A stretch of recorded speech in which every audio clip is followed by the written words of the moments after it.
Boa noite, amados. Aqui estamos para mais esse tempo com o Senhor, não é? Meditar na sua palavra e pedir ao Senhor que tenha misericórdia e fale conosco das coisas sobrenaturais, das coisas espirituais. Seguimos meditando na fé.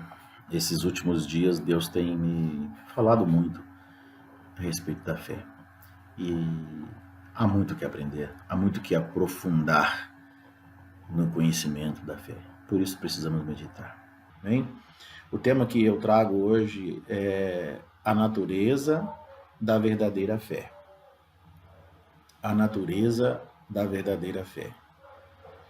Há poucos dias atrás, cerca de um mês atrás, eu escrevi um estudo que depois eu até vou mandar para o irmão Carlos, se ele, lendo, achar por bem distribuir para os demais irmãos, eu vou deixar disponibilizado lá com ele. E nesse estudo, uma coisa que eu consegui constatar, não é que eu consegui constatar, me veio à mente naquele momento, é que existe uma fé, que ela pode ser chamada de fé genuína, fé verdadeira, e existe a fé ilusória.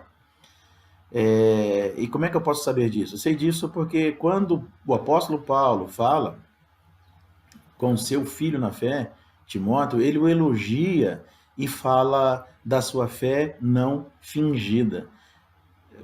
A questão do contraponto, né? Se existe a fé não fingida, existe a fé fingida.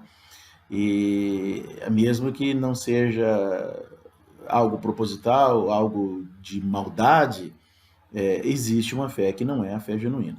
Então eu quero falar hoje sobre a natureza da verdadeira fé, aquela que é baseada na palavra de Deus. E para isso eu vou iniciar lendo uma pequena passagem que se encontra no livro de Hebreus. Não é tão pequena, mas eu vou reduzir, porque não vou ler todo o capítulo 11 de Hebreus, mas eu vou ler só esse versículo inicial, do versículo 1, Hebreus capítulo 11, verso 1, que diz assim: Ora, a fé é o firme fundamento das coisas que se esperam e a prova das coisas que se não veem.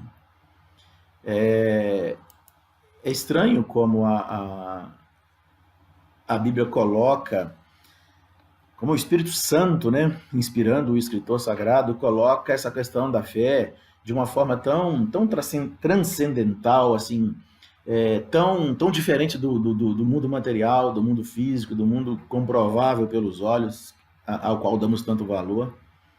Ela coloca a fé de uma forma que todos nós dizemos assim: eu conheço isso aí, mas nós não vivemos absolutamente isso aí.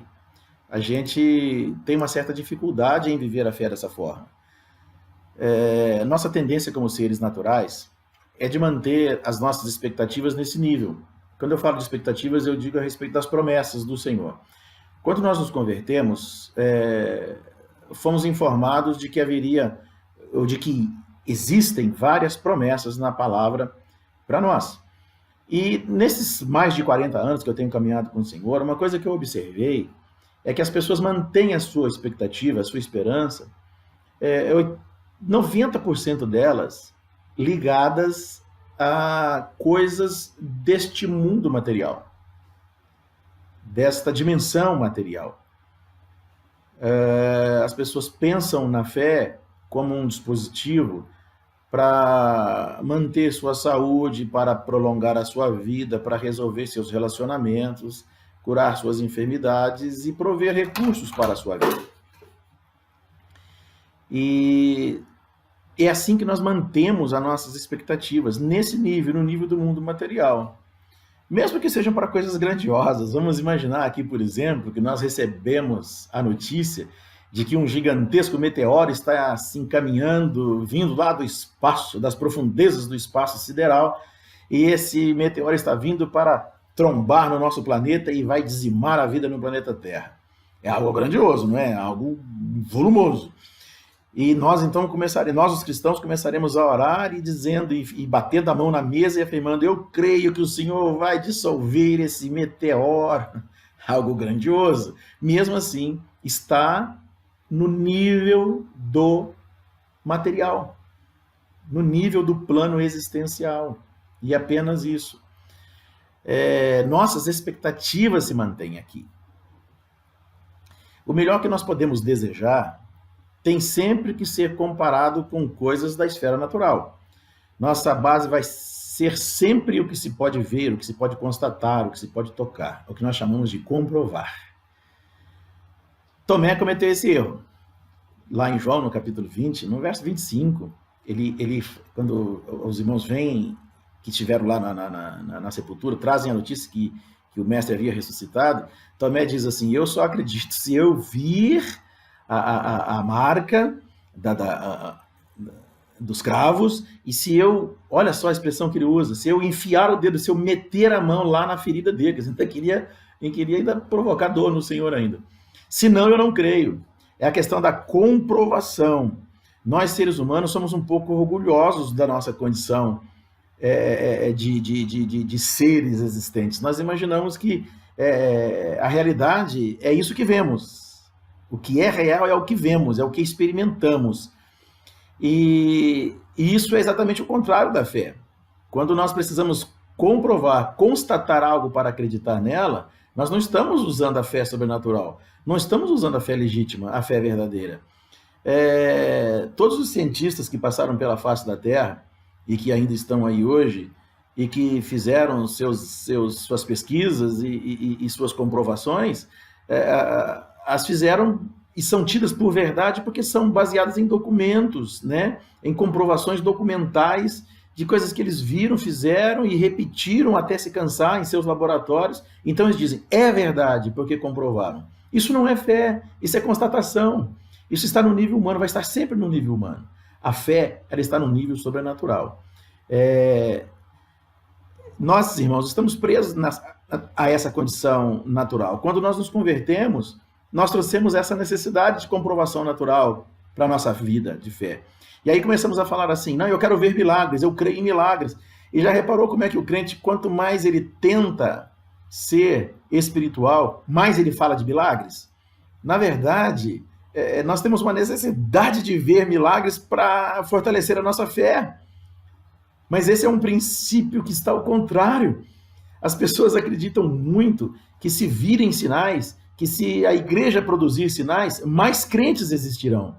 Mas, irmãos, isso é caminhar no contrário da Bíblia. O Senhor disse que a verdadeira fé, ela não é comprovada por olhos, pela visão. A verdadeira fé, ela é comunicada direto ao coração, através do Espírito Santo de Deus, ao nosso espírito. Mas nós somos limitados a essa condição natural.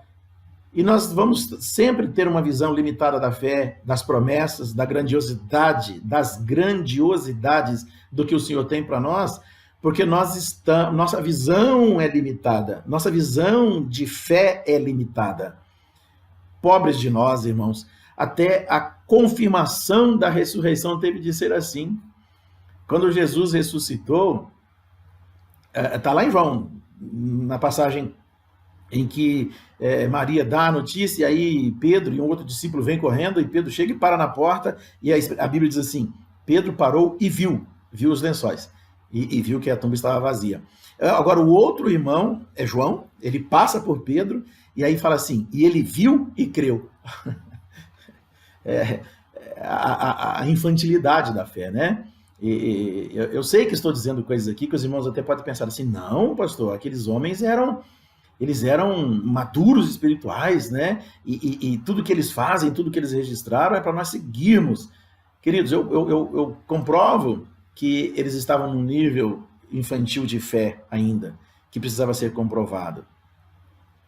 É fácil constatar isso. Quando os dois discípulos vinham pelo caminho de Emaús e que Jesus se junta a eles na caminhada,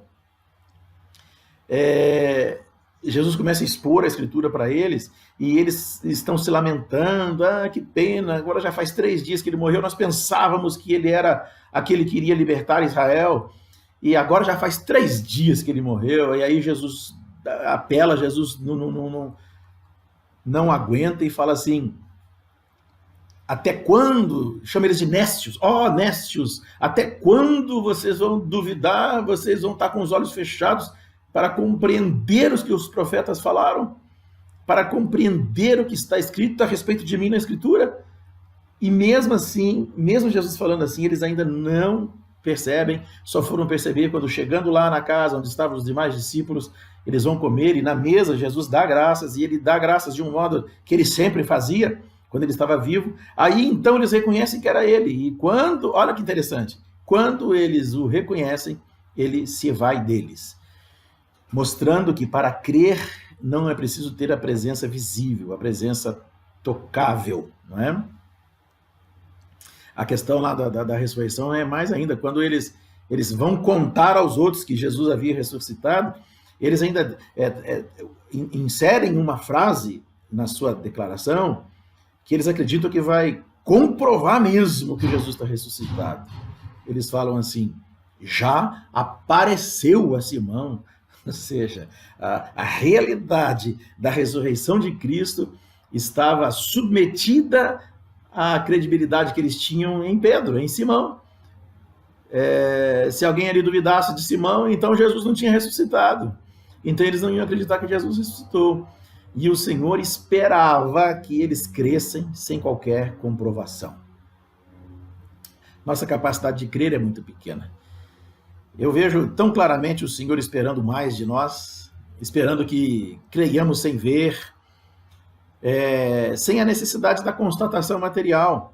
O capítulo 24 de Lucas ele é muito interessante, ele trata a respeito dessa questão da ressurreição de Cristo e da aparição dele e da revelação que ele traz a eles, do que ele queria deles agora a partir da sua ressurreição. Ele esperava mais de nós, fica bem claro isso, porque quando ele aparece para eles, né, chamando-os de nécios e tal, nécio significa ingênuo, de visão limitada, nécio significa isso, é a pessoa simples demais, sabe? Seria uma forma de chamá-los delicadamente de tolos, fracos na fé. Quando ele se manifesta a Tomé, que havia dito, eu só creio se eu colocar o meu dedo na ferida, ele é especial, né? Para aproveitar a oportunidade para que todos os demais entendessem. Então, Tomé se atira aos pés dele quando vê as marcas, porque ele fala aqui, Tomé, olha aqui, você disse que precisava, Jesus não falou assim, você disse que precisava, mas Jesus fala com ele. Aqui estão minhas feridas, vem e toca, e vê se sou eu mesmo. Claro, Tomé não teve coragem de tocar no mestre, mas ele se atira de joelhos diante do Senhor e declara, Senhor meu e Deus meu. Aí ele crê que aquele era, de fato, o Senhor que havia sido prometido, o Messias que havia sido prometido e que veio diretamente de Deus e que agora, tendo passado pela morte, havia ressuscitado. Então ele faz essa declaração esplendorosa. Para alguns de nós, talvez nós tivéssemos elogiado a Tomé, olha, Tomé fez essa declaração, mas o Senhor, pelo contrário, o Senhor fala com ele, engraçado, né, Tomé, porque você viu, você crê. O que essa frase me diz? A frase me diz que ele queria que ele cresce sem ver. Tanto é que a frase seguinte foi, bem-aventurados são os que não viram e creram. Tudo que eu estou tentando mostrar, tudo que eu estou tentando falar é a respeito da necessidade que temos de ter uma fé a toda prova. Uma fé que seja realmente sobrenatural. Uma fé que seja realmente comunicada a nós pelo Espírito de Deus.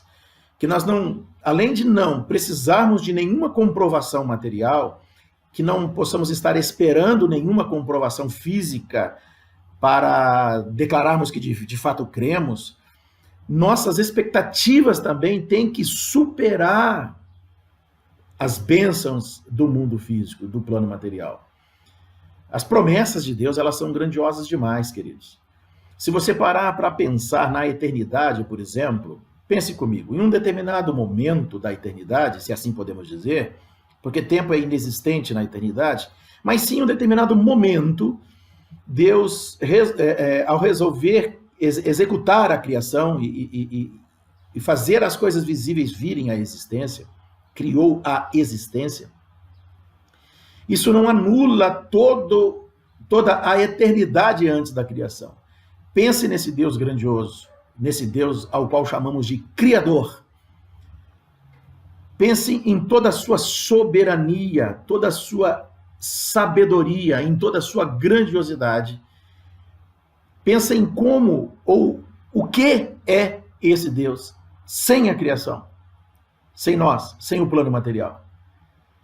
Quando nós sairmos desse plano de existência, queridos, é para esse plano, essa dimensão espiritual que iremos. As promessas do Senhor dizem respeito a mim, para mim e para você, dizem respeito à continuidade da nossa vida na eternidade, sem que haverá qualquer realidade material. Nós estaremos com o Senhor na glória. As pessoas que antecederam, os que criam, que antecederam um pouco, se nós posicionarmos na história mundial, um pouco antes da Renascença, do período da Renascença, dentro da Idade Média, da Era Medieval, nós vamos encontrar as pessoas desenhando nós indo para o céu e sentado numa pedra na beira de um rio, tocando uma harpa, com asinhas nas costas, aqueles anjinhos gordinhos com asinhas nas costas, voejando por aí, e alguns imaginam que o céu será isso, um lugar de repouso tranquilo, um spa espiritual, onde nós poderemos desfrutar do cessar das complicações aqui da vida na Terra. A promessa de Deus para nós, a salvação que o Senhor proveu para nós é algo muito mais que isso. É algo muito maior que isso. A esperança que a fé traz ao nosso coração, ou deve trazer, ela tem que superar as nossas expectativas materiais. Jesus não morreu na cruz somente para curar as suas enfermidades. Jesus não morreu na cruz só para te dar a vida boa. Jesus não morreu na cruz só para transformar a sua vida e fazer com que você, crendo, supere situações complicadas. As promessas do Senhor, as promessas da palavra de Deus, as promessas espirituais, dizem muito mais respeito à vida futura na eternidade do que à vida aqui na Terra. Sabe por quê? A vida aqui na Terra é finita. Ela um dia se acabará. Passemos por quantos livramentos o Senhor quiser nos dar, sejam quais forem. Livrou do acidente no carro, livrou de cair no buraco, livrou daquela enfermidade, daquela infecção, livrou-nos da pandemia, livrou-nos da fome. Não interessa, um dia nós vamos partir para a eternidade. Essa vida, esse lado da existência é finito. E a fé acabaria aqui. A fé, a esperança, ela diz respeito só a isso aqui. Porque quando você pensa em esperança, querido, você pensa que a esperança tem... quem espera, espera em algo. A fé tem um objeto, alvo. Quem espera, espera em algo. Quem crê, crê em algo ou para algo. Nós cremos em quê, queridos? A fé, esse dispositivo espiritual tão importante que o Senhor comunica ao nosso coração, diz respeito apenas aos nossos breves 80 ou 100 anos que viveremos aqui? Não. A fé diz muito mais que isso. Tanto é que a salvação só se obtém pela fé. Ela diz respeito a nosso encontro com o Senhor e o que virá depois disso. Existem coisas grandiosas para mim e para você. Existem coisas grandiosas para a igreja.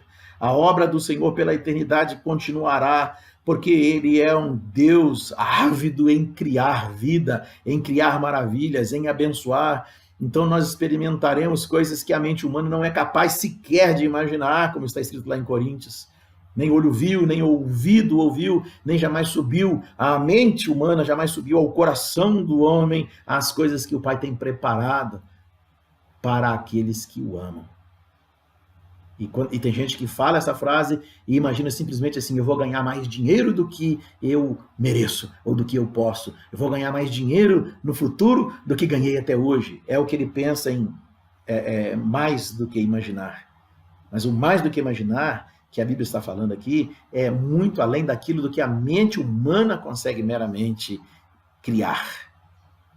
Nós não temos condições, por estarmos presos no plano material, no plano físico, nossas aspirações, de forma natural, sempre dizem respeito às coisas naturais. Mas como seres espirituais que somos, regenerados para uma vida eterna, para viver com o Senhor, nós devemos manter nossa esperança, nós devemos expandir nossa esperança até a eternidade e entender que as coisas grandiosas que o Senhor tem para nós estão muito, muito, mas muito além do que nós podemos desejar nessa vida aqui na Terra. Se nós acreditarmos assim, e se nós tivermos esse modo de pensar, o que vai acontecer é que nós vamos desejar a eternidade. Nós vamos começar a nos desprender de tal forma da vida aqui, nós vamos deixar de valorizar tanto as coisas aqui, que no nosso coração essas coisas serão substituídas pelas verdades celestiais, pelas eternidades que o Senhor tem preparado para nós. Nosso coração começará a se encher das realidades espirituais. Começaremos a viver o céu, começaremos a viver o coração, o que está no coração de Deus. Começaremos a desejar o que Deus deseja e valorizaremos o Senhor de tal forma que seremos, e talvez seja uma aspiração utópica, seja uma utopia imaginar isso, começaremos a ser como Enoque. A Bíblia diz que como Enoque começou a andar com Deus, Deus para si o tomou, aleluia! Se nós começarmos a andar com Deus dessa forma, se nós elevarmos nossas expectativas espirituais, se permitirmos que a fé nos leve além do limiar da vida terrena, da vida material, do mundo existencial, e formos além na eternidade, que coisas grandiosas o Senhor estará comunicando ao nosso coração. Essa é a vida que o apóstolo Paulo tinha. A passagem que nós lemos aí de Hebreus, no capítulo 1, fala que a fé é confirmação de coisa que não se vê, é prova incontestável daquilo que se espera. Fé não é matéria, fé não é constatação, fé não é ver. O próprio apóstolo Paulo fala, escrevendo aos Coríntios, que nós não andamos por vista, mas naquilo que esperamos, né? Porque o que se vê é passageiro, não é real, e aquilo que não se vê é eterno. A Bíblia nos fala isso com toda clareza. Crer é, acima de tudo, confiar. Confiar em uma revelação que nos vem pelo Espírito Santo. É uma comunicação espiritual que é feita ao nosso espírito. Mas essa comunicação, ela não produz provas materiais. Porque a fé com prova não é fé. Presta atenção nisso, amado. Quando você tem um armário lá na sua casa e ele está assim meio manco, sabe? Você coloca lá e você chega perto dele, encosta nele, ele mexe porque um pé dele está descalçado. Aí você cria um calço e coloca ali. Aquele armário está agora equilibrado porque tem um calço. Mas se você tirar o calço, ele fica manco de novo. Imagine agora que esse armário, ao invés de você colocar um calço nele, você ajusta aquele pé que está mais curto, ajusta ele ou ajusta os outros três, de modo que eles fiquem absolutamente iguais, e o armário agora se assenta perfeitamente no chão. Você não precisa mais do calço. Amém? A muleta para o aleijado é a mesma coisa. Se o homem tem as pernas perfeitas, ele não precisa de muleta. Muitas vezes, pessoas que estão em recuperação, o médico, o fisioterapeuta, tira dele a bengala, tira dele a muleta e diz, você precisa largar isso. Mas eu preciso ainda. Ele fala, se você não deixar a muleta, você não vai voltar a andar normal. Porque enquanto nós temos a escora, enquanto temos o calço, enquanto temos a muleta, nós nos apoiamos nela. E aí ficamos claudicantes o resto da vida. Mas se nos é tomada a muleta, então nós passamos a andar com perfeição. O Senhor não produz prova, porque Ele não quer calço para a nossa fé. O Senhor não vai nunca produzir prova. Às vezes as pessoas falam assim, Senhor, para eu crer, Senhor, realiza em mim, Senhor, tal milagre, realiza na minha vida, Senhor, para que as pessoas creiam. A gente ora assim, queridos, imaginando que estamos agora tratando da verdadeira fé. Quando pedimos para o Senhor produzir provas, a Bíblia diz que não há provas para a fé. Porque as provas seriam calços, as provas seriam muletas, as provas seriam as bengalas. Nós nos apoiaríamos nela para dizer, como os apóstolos, olha, já apareceu para Simão, olha, nós vimos, olha, toquei nele. O Senhor não permite provas para a fé. A única forma de crermos é quando abrimos o nosso coração e permitimos que o Espírito Santo fale conosco, e ele já fez isso. Agora nós não podemos esperar comprovações, nós temos que caminhar pela fé. Temos que caminhar, investir na vida espiritual pela fé e esperar no Senhor, não importa os números que, aqui no nosso caso, aqui no Brasil, que a Rede Globo traga todos os dias das mortes que acontecem na Itália, nos Estados Unidos, que ocorreram na China e que estão aumentando no Brasil. Nós não temos que nos preocupar com isso, porque nós não precisamos de prova. Nós temos que crer que o Senhor tem o melhor para nós. Que a nossa expectativa seja de retorno aos céus. Essa revelação que vem pelo Espírito Santo, ela diz que nós voltaremos ao céu. Jesus um dia voltou ao céu e ele disse que preparava a casa para nós lá. Se nós cremos nisso, é nisso que estamos preocupados, é nisso que esperamos, é aí que está a nossa alegria, no fato de que um dia ele nos voltará para nos buscar. Precisamos aprender a viver, queridos, no nível mais alto da certeza das coisas. O nível espiritual, onde as dúvidas, ainda que surjam, são vencidas. Não por provas materiais, porque elas são enganosas, mas porque o Espírito Santo estará comunicando ao nosso coração todo o tempo a realidade. Que nós possamos ser como os discípulos, os primeiros discípulos que perderam todo o apego a essa vida material, que é tão valorizada pelo ser humano. Viveram uma vida de sofrimento, uma vida de perseguição. O Senhor Jesus, quando apareceu, quando partiu, falou assim, vocês não me verão mais. Eu não vou ficar aparecendo para vocês. Alguém pode imaginar assim, que o Senhor Jesus deveria aparecer para eles em visão, né? E mostrar para eles essas coisas. O Senhor disse, vocês não me verão mais. Agora vocês vão ter que viver com o que já tem, com a revelação da fé. Vocês vão viver com isso agora. E eles não vacilaram. O Senhor disse para eles assim, perseverem. E eles perseveraram. Perseveraram, queridos, foram perseguidos, foram aprisionados, foram açoitados, foram mortos, perderam os seus entes queridos, perderam seus bens, perderam sua liberdade, perderam sua honra, sua credibilidade, eram vistos como loucos, eram vistos como escória da terra, como lixo humano.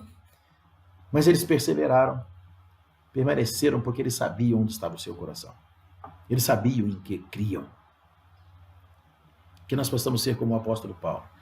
Na carta aos Filipenses, no capítulo 1, no verso 23 e 24, ele fala, de ambos os lados estou em aperto, tendo desejo de partir e estar com Cristo, porque isto é ainda muito melhor. Partir e estar com Cristo. Olha onde a esperança dele estava, é muito melhor. E ele fala assim, mas se por outro lado, se for útil, se for necessária a minha permanência aqui, eu fico por amor a vocês. Mas na verdade ele queria mesmo era ir embora. Porque ele já tinha se desligado de tal forma das coisas aqui da terra que ele queria estar com o Senhor. Seu coração estava noutra dimensão. E escrevendo aos Timóteos, ele já fala assim, porque eu já estou sendo oferecido por aspersão de sacrifício. E o tempo da minha partida está próximo. Combati o bom combate, acabei a carreira, guardei a fé. E ele fala assim, desde agora a coroa da justiça me está guardada, a qual o Senhor, justo juiz, me dará naquele dia. E não somente a mim, mas também a todos os que amarem a sua vinda. Pela fé nós temos que amar a vinda do Senhor. Nós temos que desejar a vinda do Senhor e a realização das promessas espirituais para nós, muito mais do que amamos o sucesso nessa vida, muito mais do que amamos a continuidade da vida. Eu vejo que o ser humano idolatra a vida, irmãos. A vida é idolatrada, sabia? O ser humano, eles têm a vida por sagrada. E matam e brigam. Tanto é que na lei,